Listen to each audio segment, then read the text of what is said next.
Hey guys, my name is Crazy Penguin, and welcome back to another... what should we call this one? It's not a weapon comparison guide, but it's going to be similar to that. I finally got my hands on the new brute weapons in the Staying Alive update, so I wanted to talk a little bit about them. Cover some pros and cons, some thoughts, etc, how they work. So let's pull up some stats.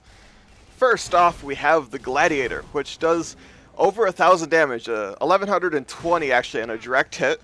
Has only one clip size similar to a spin fuser in that you have to reload after every shot, and has up to 20 rounds if it's fully upgraded. It's a really great gun. Also, if you miss the direct shot, it pulses, doing 3 waves of damage, doing more so at the start, smaller radius, and less at the bigger radius. The closer they are to it, the more damage they're going to take. They can get hit by multiple waves, etc. It's fairly interesting and it's hard to explain, but I'm sure you'll figure it out by looking at it on the screen. And then we have the Plasma Cannon, which does 575 damage, has a maximum of 12 shots in its clip, and fairly decent amount of ammo as well. Overall, it's a really great gun. If you've ever toyed around with the Raiders' new plasma gun, it's very similar. It does more damage, and it's actually a secondary, which is kind of curious. Its rate of fire doesn't seem to be much different than the Raiders. It might be a little bit slower.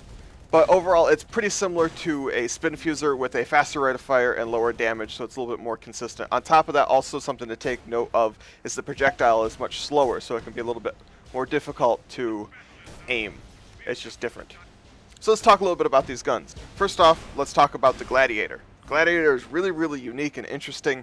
It's different from anything else in the game. The fact that it bursts and it does these waves of damage makes it really unique.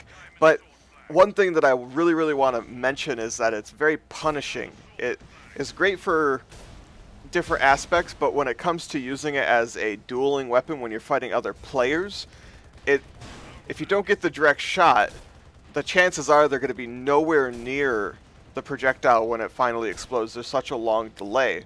So you have 2 routes you can go with. You can either try and go for the direct shot and do 1,120 damage, which is really nice damage. It's going to one-shot a lot of the classes. It's going to do a nice chunk of damage. But if you miss, it's really punishing. So you kind of got to get a feel for what you're comfortable with doing. And then with the Plasma Cannon, like I said, it's pretty much the Raiders' primary on steroids. It's a secondary. You can pair this with the Gladiator or the heavy spin fuser, and oh my goodness, it's just so much firepower. It has a really high rate of fire. It's great for indoors. You can completely control a duel because you can bounce them all over the place.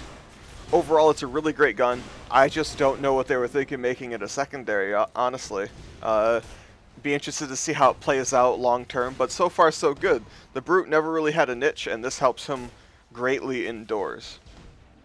Overall, the update was great. I enjoy both of these new tools to use at my disposal. It'll be interesting to see how it all plays out in the end, and whether or not the Gladiator becomes a little bit better or worse than where it is now, to kind of get an idea of whether or not we should be using it. Because the spin fuser is such a staple when it comes to many classes, I find it hard to pass up the spin fuser for the Gladiator when it's not so reliable. But, like I said, it's better for taking out base assets. Anyway guys, that's going to do it for this video. Just a quick overview of the Brute's new weapons. If you like this kind of content, be sure to stick around, like and subscribe to the video. Check us out at FPSGeneral.com, and I'll see you in the next video, guys.